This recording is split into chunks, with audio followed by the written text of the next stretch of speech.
Bhojpuri industry की सबसे bold and high paid actress के रूप में जाने जाने वाली एक्ट्रेस रानी चटर्जी आज इंडस्ट्री की फेमस और सीनियर एक्ट्रेस है। जी हाँ, उनके गाने और फिल्में फैंस के लिए किसी ट्रीट से कम नहीं होते। हाल ही में उनका एक गाना रिलीज़ हुआ था जिसने सोशल मीडिया पर तहलका मचा कर रख दिया था।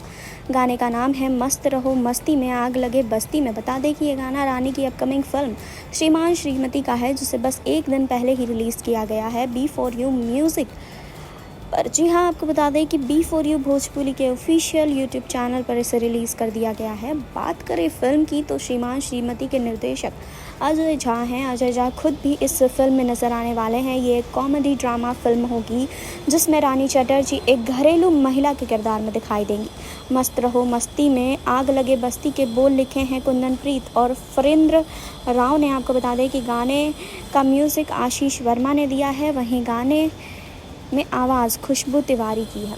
जी हाँ, आपको बता दें कि रानी चटर्जी हमेशा ही अपनी अदाओं से अपने फैंस का दिल जीतती हैं, तो इस गाने से भी उन्होंने कुछ ऐसा ही किया। इस गाने से भी उन्होंने अपने फैंस का दिल ही जीता है और हमेशा की तरह ही इस गाने से भी वो अपने फैंस का दिल जीतती हुई दिखाई दे रही हैं। जी हाँ, उनका ये गाना सोशल मीडिया पर ताबड़तोड़ वायरल हो रहा है। दर्शकों को ये गाना काफ़ी ज़्यादा पसंद आ रहा है। रानी चटर्जी पर लोग फिर से फिदा हो रहे हैं। तो आपकी क्या राय है, कमेंट बॉक्स में बताइए। जुड़े रहिए हमारे साथ। नेक्स्ट 9 भोजपुरी से सुरभि की रिपोर्ट।